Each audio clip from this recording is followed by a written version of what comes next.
Hi, welcome back to the Velvet Machete Leadership Podcast. So grateful that you're here. I know I say this all the time, but I know you've got lots of ways that you can be spending your time and lots of ways that you can be learning and investing in yourself. And I do not take for granted 1 second that you are choosing to spend this time with me and my guests today. So thank you so much for that. If you do not already subscribe, please, wherever you're listening to this podcast, subscribe on your listening app. Or if you're watching on YouTube, then certainly hit the subscribe button and the bell. And then that will like ding, ding anytime that we post something and make it easy peasy for you to follow along. Now, I'm going to keep this short and sweet. I'm not going to do any shout outs with listeners or anything, simply because I went a little bit over with this person, but I think you're going to like it. My guest today is super cool. I was looking forward to interviewing him for quite some time now. So without further ado, I'm just going to read you his bio so that you know what a bad mamma jamma this person is. So Chris Kneeland, going to be on the show today. He's the CEO of the Cult Collective, one of North America's premier engagement marketing firms. His overriding professional passion is helping brands accelerate growth by reimagining how they engage consumers and employees. You know, I love that. Don't forget the employees. He's committed to helping courageous brand leaders embrace proven marketing principles he's discovered while working with the most iconic cult-like brands on the planet. Chris held marketing roles at the world headquarters of John Deere and the Home Depot. He was also formerly head of retail marketing at RAPP, Omnicom's preeminent relationship marketing agency. He co-founded Colt in 2010 and has consulted with Harley-Davidson, pretty Colt brand, Canadian Tire, Marks, Zappos, Best Buy, H-E-B grocery stores, Carter's, Keurig, United Ways, and dozens of other brands. Throughout his career, he has lobbied for customer advocacy over acquisition and brand engagement over entertainment. He helps clients by getting customers to buy more by buying in. Y'all, you are going to love Chris. He is crazy smart and just looks at things a little bit differently and challenges you to be your best self. Who does that sound like? I don't know. You don't have to be the best. You just have to be your best, right? So he's going to teach you how to do that. So I hope you enjoy this episode. Well, welcome, Chris, to the Velvet Machete Leadership Podcast. We're so happy to have you today. Oh, it's great to be here, Amber. I'm looking forward to this. I've been looking forward to this. We've had you on the calendar for quite some time. And so that's given me a little extra time to do some stalking of you, which I hope you take as a compliment and not as a weird, oh, Amber stalking me. This is great. I'm flattered. I'll take any attention I can get. Well, we discussed your credentials and all the different cool things that you've done with different really, really large companies. But before we dive into your thoughts on the whole cult brand experience, can you just give us your definition of branding? I think we all have our own ways that we frame that, and I would just be interested to share yours. Yeah, I don't know that my definition's that different than maybe the academic version in terms of the reputation and the perception, the emotion that's evoked in the hearts and minds of the people who know you.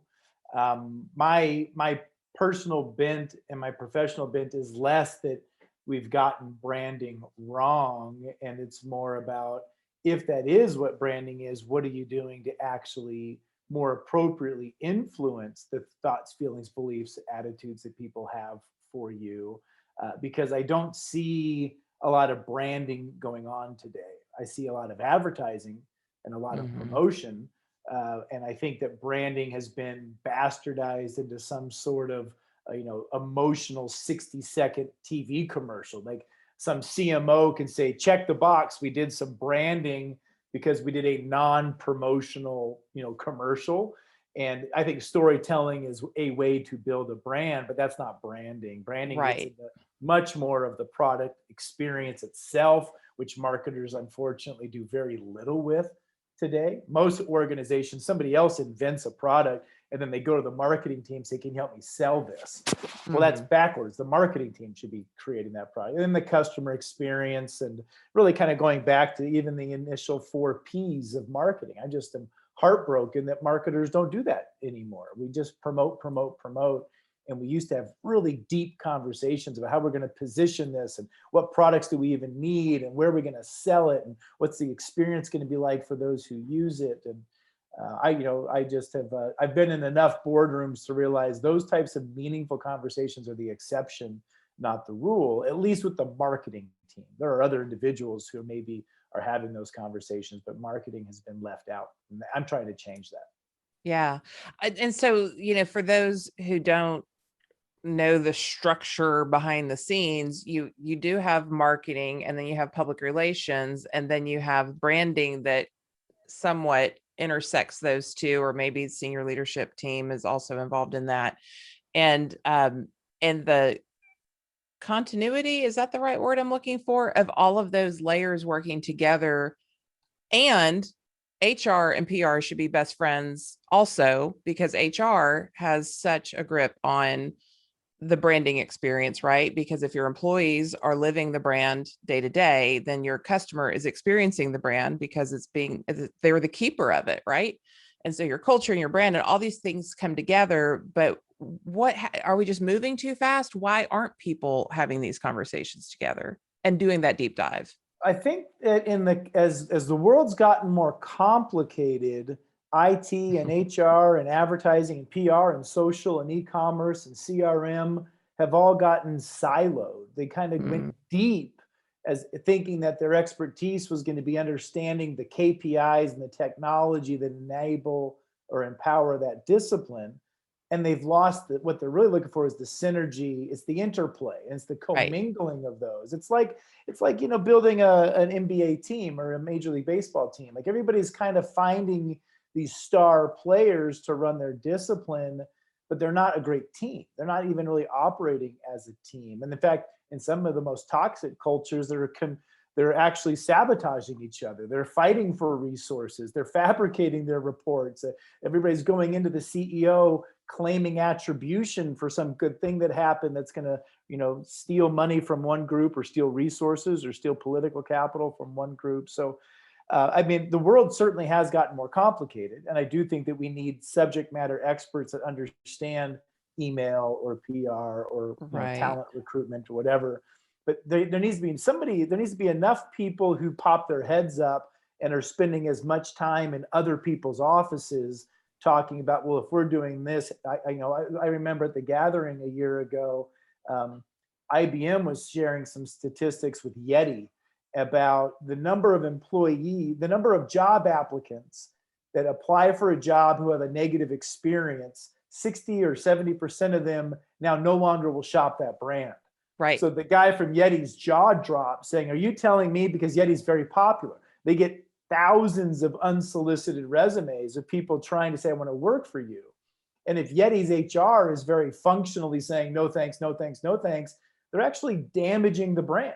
They're actually ruining people's desire to want to buy more Yeti products. So the marketing guy's like, I got to get in there and make sure that we're giving these people hugs, and that we're letting them down easy, that we're breaking up in a good way, because those people are the ultimate form of advocates. They don't just want to buy Yeti products. They want to work for Yeti. They want to devote, 50 hours a week for Yeti. And I don't think many marketers think of HR that way. And you could say that same thing with IT or e-commerce or store experience. And so, you're starting to see a lot of big organizations now are hiring chief experience officers or customer experience officers. And I just hate that, because what that means is all the other leaders have failed me. Nobody else has risen above their silo and stepped up to the plate. And so we have to introduce yet another executive and high-priced overhead to do the integration that technically the CMO or the CTO or the COO should have been doing already, all along, but they got distracted. Yeah, because you do need, everybody's playing their instrument, but if you don't have a conductor of the orchestra, the music can't play together. It's not an appealing thing for the audience. And so that's the struggle bus. Let's take it down too, because we're talking real big picture. You've done work with Harley Davidson and just all these big brands. Um, what about my listeners who are, I've got 10 employees, I have 100 employees, I have 2 employees, or I'm a solopreneur. What does this feel like when I am playing all these roles in my business and I am responsible for the brand because there's nobody else to pass it off to? That's an advantage. That's a feature, not a bug. I mean, I I love think it. a lot of people somehow dismiss I can't be as awesome as I want to be because I don't have a huge ad budget, or I don't have a big team, or I can't afford a New York agency. And it's like, no, in most cases, I think those are liabilities. Like because the further you get away from your customer, the less impact you're going to have. I remember in the early days of my career, I worked at the Home Depot. And Home Depot was like, I think, building a store a day at the time. It was like Jeez. insane. They were the poster child of big box retail. But one of the things that they were committed to was hiring and promoting from within. So there was a lot of part-time workers who became full-time people, who became cashiers, who became district managers, who became corporate employees. So they had a disproportionate number of people who had been on the front lines and who had daily contact with customers. And then they would make you every year don an orange apron and go work in a store. That's And I don't amazing. care if you were the VP of whatever. And even their headquarters wasn't called headquarters. It was called the Store Support Center. And it was Mhm. the psychology that all of us are in service to that customer who is coming in to buy that tool or that lumber. And let's never forget or lose sight of that. And I think that companies need a lot more assertive, proactive reminders. Like Zappos, which we've had the privilege to work with, every year when they hit their holiday spike, they don't bring in seasonal workers. They get the executives to go work the phones. It's like everybody's going to go into the call center. We got a lot of volume, and everybody's going to be reminded that this is where our revenue comes from. This is why we exist as a business. And I've Mhm. talked with many C-suites at giant, Fortune 100 companies, particularly in CPG, who their only interaction with a customer might be an annual field trip to watch a focus group behind the glass. Like they're Yeah. not spending time in people's homes. They're not spending time, with the product and how they're being used. And that's just a tragedy. So if you're small, you're going to be busy, but consider that a superpower, that I'm able to make these decisions without the bureaucracy and without All all the the being politics nimble. that goes into understanding, should that money go into a return policy? Should that money go into a product feature? Should that money go into a television commercial? Should that money go into a gift with purchase or a referral program? Like there's lots of choices that you get to make when you're a small team. Yeah, I love that. So, as a very rebellious human being, I do love your approach and your cult experience, because it's doing things differently, and you call BS on sloppy or good enough branding or lack thereof completely. So, can you walk us through, like, how did you form this platform, if you will? What is your, we'll I'll ask you 2 questions. I'll let you just take it from there. But how did you form this platform? And then what what does it mean? Like, what's the difference of a cult brand versus an average brand? Yeah, so the platform, my ideology, and I say I mean, there's a team of us that have been kind of formulating this for well over a decade now. Um, Grew out of, I like to say, I sometimes say I grew a conscience, or I tried to live with some integrity. We were doing traditional advertising, um, and knew that the clients were asking the wrong questions, and that what we were going to do was not going to fix their problem. The book that we ended up writing, called Fix, used the metaphor of pain medication. I feel like businesses are hurting, and they call up their ad agency to make the pain go away. And what the ad agencies do is prescribe a bunch of Oxycontin. Right. And what they really should have done is, you need to go get your ACL replaced. You need to have Mhm. surgery. You need to get the tumor out. But ad agencies don't have that credibility. They're not sought after for that sort of invasive procedure.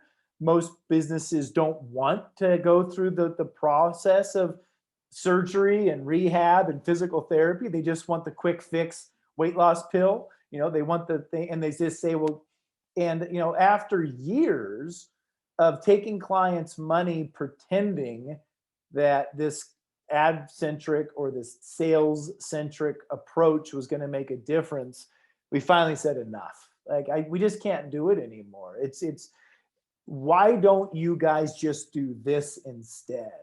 And labeled as an ad agency, we didn't have that credibility. They were like, what do you, like, maybe that's something that McKinsey would tell us to do, or Bain would tell you. Need to be a business consultant, not an ad agency. Like, we were viewed as creative storytellers and pretty picture makers, and not diagnostic, going able to go in and really strategically advise on what that was. So we said, fine, we're not going to be an ad agency anymore then. And we hung up we said, we're going to fire the production teams and the media buyers and the people that perfect the craft of storytelling.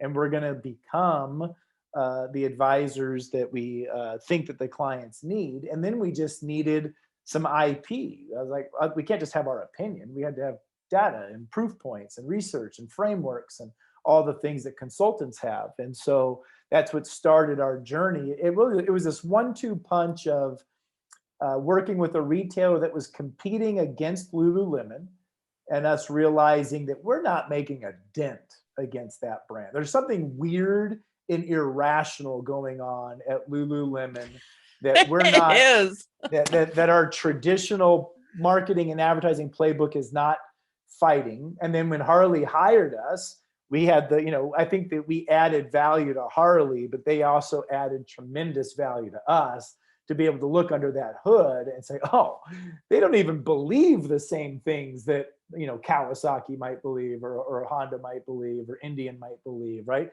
Like, they're just a different animal, a different species altogether. So it was really on the backs of those 1-2 things that we said, I wonder if there's actually, we now call it an ideology, a framework out there that we just didn't know about.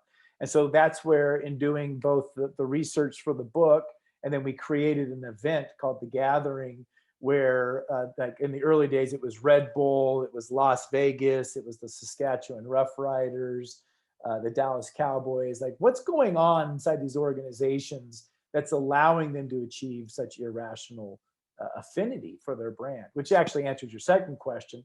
Cult brands have 5 attributes that mediocre brands don't have. And those 5 attributes are, the first is this, we call it brand attachment, but brand attachment is a KPI that refers to the emotional investment that somebody has towards your brand. So I don't just like that brand, I love that brand, or I would die if that brand went away. And so there's actually a way to measure it. Most brands will get distracted with like net promoter score. They think it's just based on either satisfaction metrics or referral metrics. And those are poor proxies for true brand attachment. The second is a disproportionate amount of word of mouth or advocacy. So they can literally trace back their success to how, when you think of somebody like Costco just doesn't advertise. Their growth is through word of mouth. Tesla, same idea. Lululemon, same idea. You don't see commercials for these brands. They're benefiting from word of mouth. The third is, because they're getting so much word of mouth, they spend less as a percentage of sales on advertising.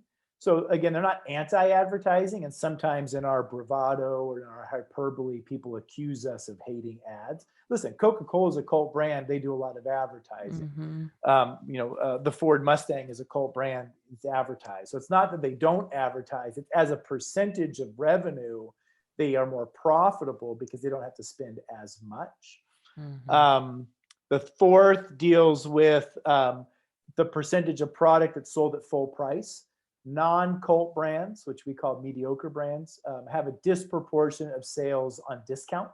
They're really good at bribing people to shop, as opposed to people willing. You think of some of the best cult brands in the world: Apple, Starbucks, we mentioned Tesla, these Porsche. These are not cheap brands. These are Mm-mm. premium brands. And Mhm. that's the benefit you get from being a cult brand. Not every cult brand is premium. Target's not premium. Chick-fil-A. Southwest Airlines, Chick-fil-A is not premium, but they can get away with higher margin because they're not, Chick-fil-A is not bombarding your mailbox with buy one, get one free offers the way Yeah. that, other fast food brands might. Yeah. And then the And they've fifth got one, I'm the sorry, go ahead. wraparound of I mean, it's just, I'm never not astonished, if I can use a double negative, when I drive by a Chick-fil-A at lunch and it's like there's police officers directing traffic. Oh. Like that's Crazy Train. That's cult brand. Chick-fil-A is one of my favorite cult brands. Very controversial, given their Mm-hmm. stance on some social issues. But I had a chance to visit them at their headquarters and evaluate them for the gathering. And there are things going on there, particularly if you understand just the revenue per store is so much. It's light years better than most stores, and they're doing it 6 days a week instead of 7 because they're I closed know. on Sundays. It's amazing. Crazy. But then the fifth one, Amber, that I really love is, and you mentioned employer brand in the setup, is cult brands reap benefits from heightened levels of internal engagement and productivity. Lots of CMOs think that their job is to become beloved externally. And it actually, one of the cult brand principles is build from the inside out. And there's a high correlation between places that are voted great places to work and places that reap benefits of cult-like advantage. And that's why I love the fact that you even mentioned HR. That marriage of marketing and HR is tighter than most brands realize. And the idea that truly bought in employees not only are more productive, less absenteeism, less fraud, less theft, all that kind of stuff, but they are evangelists. They're referring. They spend cult brands spend less money on headhunters and search Recruiting. consultants. Zappos had 20,000 applicants for 200 job positions. Like, they think about the embarrassment of riches. You don't have to pay top dollar. You get to cherry pick the best people. People that are working there work extra hard because they know there's 19,999 other people begging for their seat. And so there's and it's wildly fulfilling. That's the other thing. As I tell CMOs, you're robbing yourself of a lot of personal pleasure because building a company that people want to work for fills you with the feel goods, the warms and fuzzies. You're improving people's lives in ways that's not just, hawking a good or a service. And that, I mean, just even as we think about social issues, the one thing I talk about with leaders is leadership is very much a calling, and how you lead your people and how you create that work environment for them, then they take that home, and that has a rippling effect in their own communities and their families and their communities. So if you have that strong culture, which is the bedrock of a brand, in my opinion, and those people are showing up to work every single day, whether you're a small shop or a Fortune 100 company, they're having that experience. Of course, they're going out and they're recruiting, they're giving discretionary effort. They want other family members to be a part of this, but then they go home, and home, they have an experience there where they've kind of put it in their wagon and pulled it with them from work, where they spend more time than they spend with their families. And so now kids are being influenced, and spouses and partners and community, and where they volunteer and where they hang out. Like, it's just so much bigger than give me money and here's a widget. Like, there's just is a deeper thing. Like, it's a human thing that's going on when you have a strong brand, a true brand, an authentic brand, or to your verbal description of a cult brand. Amen. So take us through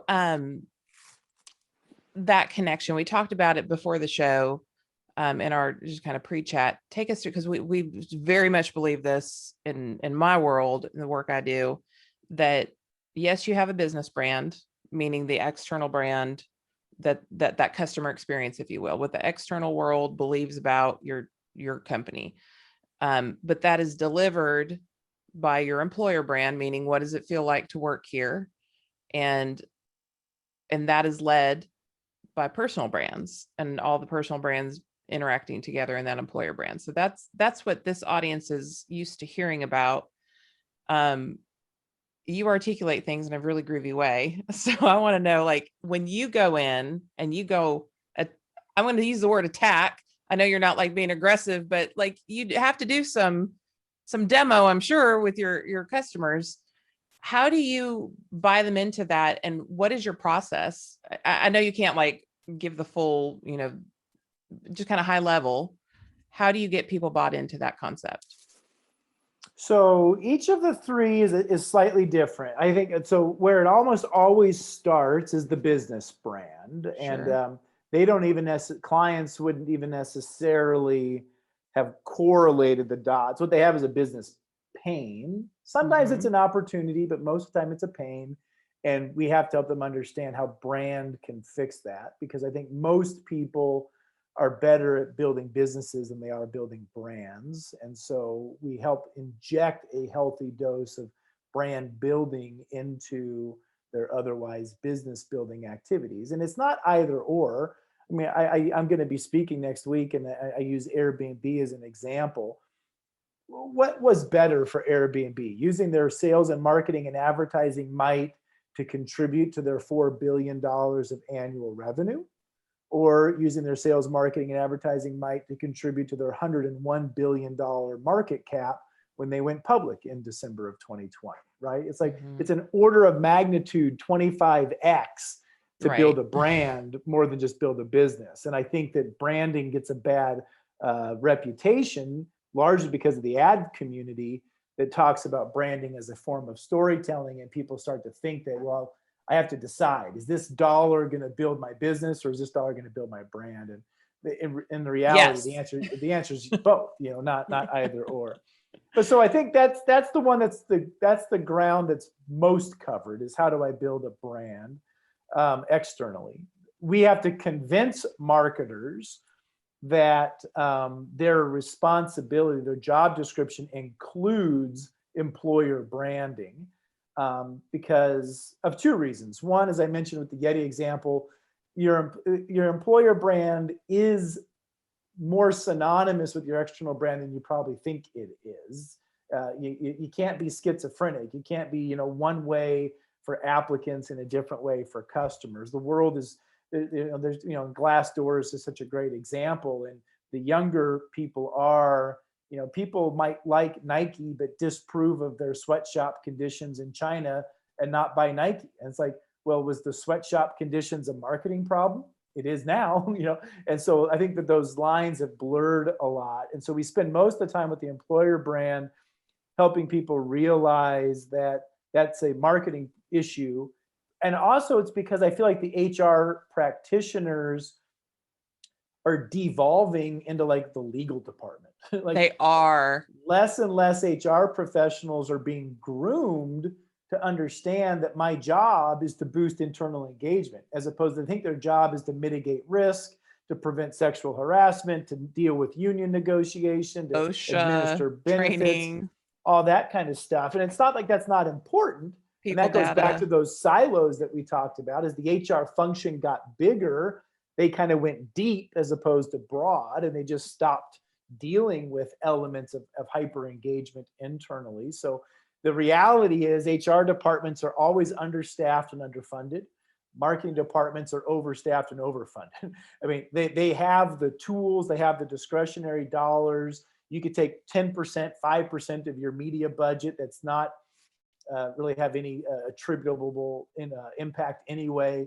Put that into HR programs, give them your creative team, give them your copywriter, give them your digital guy or gal for a day. Like, your HR team would be overwhelmed with an embarrassment of riches if marketing just deployed some of their resources internally. And then there's this third one that you mentioned. So when I think of personal brand, I think of these cult brand leaders who are on a quest to create a legacy that could transcend even the company that they've created. So, at the extreme level, the Richard Bransons, the Steve Jobs, the Howard Schultz, the Jeff Bezoses of the world are brands unto themselves that correlate with the companies that they have created, but have other pros and cons also associated with that. We're kind of in the era of the celebrity CEO. It doesn't have to be the CEO. Sometimes it could be the celebrity CMO, the marketer, or we certainly are starting to over romanticize the entrepreneur. I think of the woman that just kind of went public with Bumble, and like she's like could start anything now. Like she doesn't have to be part of Bumble anymore. She's kind of been endowed as this hyper entrepreneur, this charismatic female with bright ideas and great risk taking, and she could go start something else. And shows like Shark Tank or Dragon's Den here in Canada, we start to celebrate those types of people. And so I think people have to ask themselves, what's their aspiration and ambition? Either is it, some of it's fueled by ego, like do they just want to become more of a celebrity, or is it out of obligation? Like there's a cause that I feel passionate about, and I need to dial up my celebrity in order to increase my influence and my impact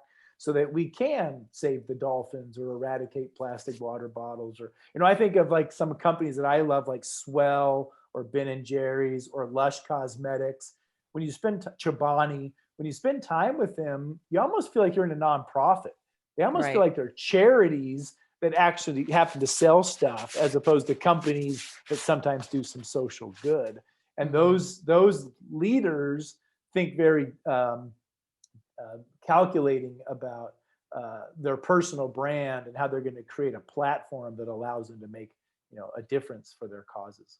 But even just taking it down to a smaller scale, say that we're not trying to be celebrity CEO. I'm just middle management at XYZ company, Fortune 500, whatever.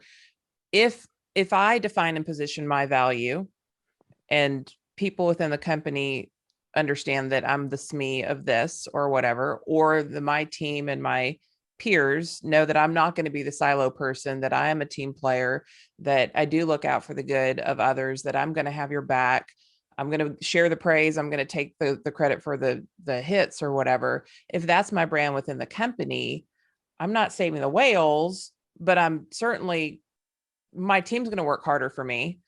I'm going to have an easier way of getting things done. I'm probably going to be able to get more budget. I'm probably going to get the buy-in of other people faster, easier, which creates, again, just that whole concept of doing business easier and more ethically, I guess would be the way to look at it. Do you run into that at all? And I know you're real big brand, big vision. When I go in, I'm more about the employee side and the leadership side. I apply branding to leadership. How many conversations are you having at that big company C-suite level around that kind of? Yeah, it's interesting. I mean, I certainly have heard and have probably said the idea, speaking to a middle manager, that your personal brand sucks. People don't want to deal with you. You're difficult. You're whatever, self-serving. And that's, I mean, that is probably an appropriate use of the word brand in terms of brand equals reputation. Where I think it gets more interesting, though, is not the characteristics and attributes that make you a good boss or a good employee. If I was going to use the word brand, I think I would probably have to layer in purpose. And in addition to all of the attributes of what am I like to work with, it's what's my personal why. And Simon Sinek made that famous. And once you layer in the personal why, either A, you'll be forgiven for a lot of dysfunctional things you do because your why is so compelling. People give you a lot of slack. At the extreme example would be Steve Jobs, like a complete jerk to work with, but his why was so galvanizing. I just watched the trailer for the Adam Newman story, the WeWork documentary. WeWork is probably the best example of abusing cult-like principles, where people need to realize these are true principles. These are powerful. And the metaphor is kind of provocative. Like most cults are disastrous. Like cults, result in people drinking poison Kool-Aid and killing themselves. So we tried to take a positive spin and to change the connotation that cults should be every religion started as a cult, and so cults transcend and eventually can become something good. But like WeWork is such a great example of the personal brand of that leader was so powerful that it resulted in power corrupted, and Right. a lot of people got bamboozled. And I think it's the most recent example of proceed with caution as you build your personal brand or your employer brand or your business brand, that if you're gonna use the cult brand playbook, you're playing with fire. Now that could be amazing because you could create combustion and do something nuclear that's awesome, but you could also get burned, and you shouldn't take these things lightly. Yeah, I love that. I love that. Well, so as we're wrapping up, what would you say, no matter who they are, what size company they're in, where they are on the food chain, if you will, what parting advice would you give any leader as it relates to amplifying a cult brand? So the number one piece of advice, so what I'm hoping to adopt is my sort of personal mission statement is this: if we are not capable, I just screwed up. Let me start over. If we are not careful, we will become far less than we are capable of being, which really speaks to two things. One, living a life of intention and not just settling or going with the flow. And two, dreaming far bigger than we typically dream. And I spend more time trying to convince C-suites that your business is more capable than you think it is to achieve cult status, as opposed to them giving me all the excuses why they're mediocre. We have to be mediocre because, and it's worse in the B2B space than it is in the B2C space. Most B2B people think that there's just our category, that nobody cares about our category. There's no emotional attachment with our category. Or a lot of people will blame, the founder or the board or the bot. I want to do it, but the powers that be around me refuse to be more special. It's like, you can't live your life with those types of excuses. If you truly believe these, then go find an organization that will allow you to do the best work of your life and will allow you to do the things that are going to not even feel like a job. Like when you spend time with cult brand leaders, they have so perfectly integrated work and life. It's their essence. This is who I am. This is why I'm on this planet. You mentioned, I don't know that I subscribe to leadership as a calling, but I do believe everybody has a calling, and that when you find it, it's pleasurable. Right? It doesn't mean every day is, rainbows and lollipops, Right. But it mean that it doesn't ever feel like, something that I'm dreading, begrudging. It's you're building something because you've created a cause or a movement that is bigger than just these, transactional relationships. Transactions will come. Financial success is a means. It's not the end. And Right. that some of it's very hard to find an unsuccessful cult brand. It's really easy to find unsuccessful mediocre brands.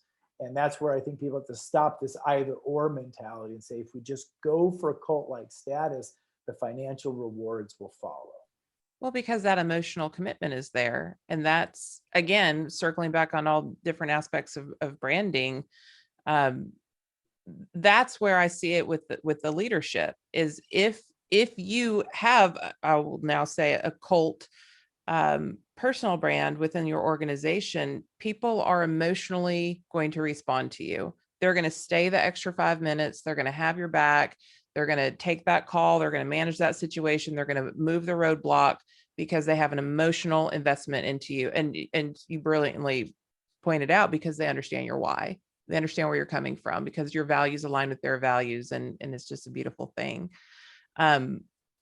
Love your parting piece of advice. I've taken a full thing of notes here that we will put in the show notes. We'll link to the book, Fix. I can't believe that I didn't read that before this interview, so I apologize about that. But I will be picking that one up. Where else can people find you? Well, what we're really excited about, Amber, so 8-9 years ago, we realized there's something weird's going on. Like these principles are so true. The case studies are so obvious. Like, how does the Dallas Cowboys become the single most profitable sports franchise and they haven't been, to the Super Bowl in 25 years? So it's like, I'm curious about that. Like their marketing and brand playbook is better than their offense and defensive playbook. And I don't understand why more people aren't asking those questions. What is going on with Chick-fil-A? That means that there's a lineup around the building, 8 hours of the day, and the Burger King next door doesn't have that. So I think all we've really done is tried to decode those things. And, I'm not an unbiased observer. I'm not a researcher. I'm a consultant. So it's in my financial best interest to persuade people to my point of view. So I appreciate that. And so to create objectivity, every year we parade these brand leaders onto a stage at an event that's historically held in Banff, Canada. But given COVID, for the first time ever, it's all virtual. So I have no idea when this is going to air, but this content, much like TED Talks, is now going to be democratized. It's going to be set free for the world, and people will be able to go to cultgathering.com and see all the historical speeches, as well as see, we have Amazon and Traeger grills and Netflix and Peloton and McDonald's all kind of on the stage to say, here's what we've done to achieve the results that we've achieved. And I love it because it's this giant, don't take Chris's word for it. Yeah. Tell their story. And then you can draw your own conclusion. And I'm excited that, the pilgrimage to Banff, while awesome, was expensive and inconvenient.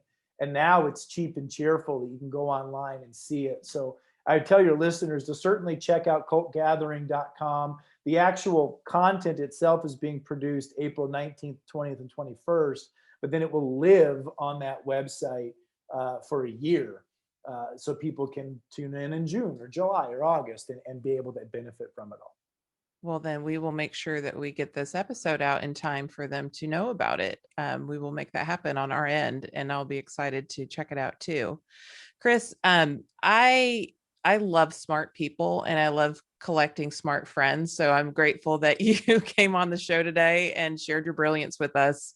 I definitely see everything behind the eyes that gets you up during the, every day. So I appreciate that about you. And we will make sure to connect to all the websites and everything on the show. And I hope that we can stay in touch, and I'll talk to you soon. That sounds great. Thanks so much for the conversation, Amber. I enjoyed it. Thank you for tuning in. Mentioned resources can be found at amberhurdle.com. Be sure to leave a rating and review in your favorite podcast app and subscribe so you never miss an update. As always, thank you to The Coup for our intro and outro music. See you next time.